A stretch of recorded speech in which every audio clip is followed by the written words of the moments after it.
সমাবেশে ব্যাপক লোকসমাগম করতে চায় জামায়াত। রাজধানী সোহরাওয়ার্দী উদ্যানে আগামী ১৯শে জুলাই ডাকা মহাসমাবেশে ব্যাপক শোডাউন করতে চায় জামায়াত। এ লক্ষ্যে ইতিমধ্যে সব ধরনের প্রস্তুতি সম্পন্ন করেছে দলটি। ৫ই আগস্টের গণঅভ্যুত্থানের পর রাজধানীতে দলটির সবচেয়ে বড় জনসমাগমের লক্ষ্য নির্ধারণ করা হয়েছে। নেতারা বলছেন, এই সমাবেশের মাধ্যমে সারা দেশে একটি ইতিবাচক বার্তা পৌঁছে দিতে চান তারা। সমাবেশ সফল করতে চলো চলো ঢাকা চলো স্লোগানে সারা দেশে ব্যাপক প্রচারণা চালানো হচ্ছে দলীয়ভাবে। দলের সব জেলা উপজেলা শাখাও এই প্রচার কাজে যুক্ত হয়েছে। বেশ সক্রিয় রয়েছে দলের ছাত্র সংগঠন ইসলামী ছাত্র শিবির।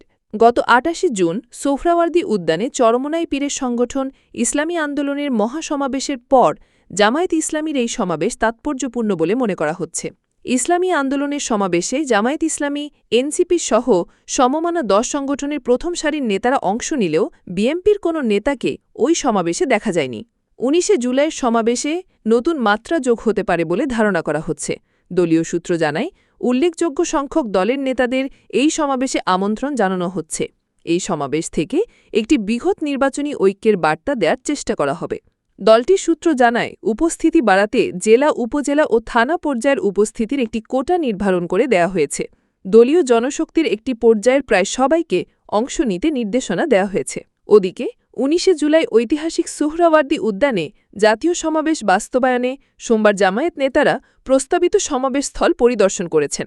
জামায়াতের সেক্রেটারি জেনারেল অধ্যাপক মিয়া গোলাম পরোয়ারের নেতৃত্বে মাঠ পরিদর্শনকালে উপস্থিত ছিলেন সহকারী সেক্রেটারি জেনারেল মাওলানা আব্দুল হালিম, অ্যাডভোকেট এহসানুল মাহবুব জুবায়ের, অ্যাডভোকেট মোয়াজ্জম হোসেন হেলাল, কেন্দ্রীয় নির্বাহী পরিষদ সদস্য ও প্রচার media secretary advocate Motiur Rahman Akand, কেন্দ্রীয় নির্বাহী পরিষদ সদস্য ও ঢাকা মহানগর দক্ষিণের আমির মোহাম্মদ নুরুল ইসলাম বুলবুল প্রমুখ। স্লোগানে দেশবাসীকে মহাসমাবেশে যোগদানের আহ্বান জানিয়ে তিনি বলেন, আমাদের উত্থাপিত ৭ দফা দাবি জনগণের অধিকার প্রতিষ্ঠার দাবি।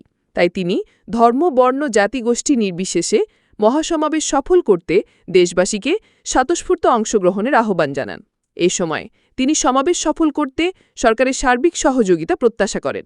এক প্রশ্নের জবাবে অধ্যাপক মিয়া গোলাম পরোয়ার বলেন, জামায়াতে ইসলামী ৫ই আগস্ট পরবর্তী কখনো নির্বাচন পেছানো কিংবা আগানোর কথা বলেনি।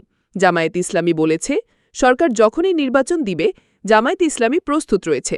তবে জামায়াতে ইসলামী বলেছে, যেন তেন কোনো নির্বাচন হতে দেয়া হবে না।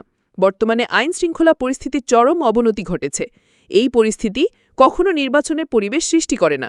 যারা এই পরিস্থিতি সৃষ্টি করেছে তারা ভোট কেন্দ্র দখল, ব্যালট বাক্স লুটসহ যে কোনো অপ্রীতিকর ঘটনা ঘটাতে পারে।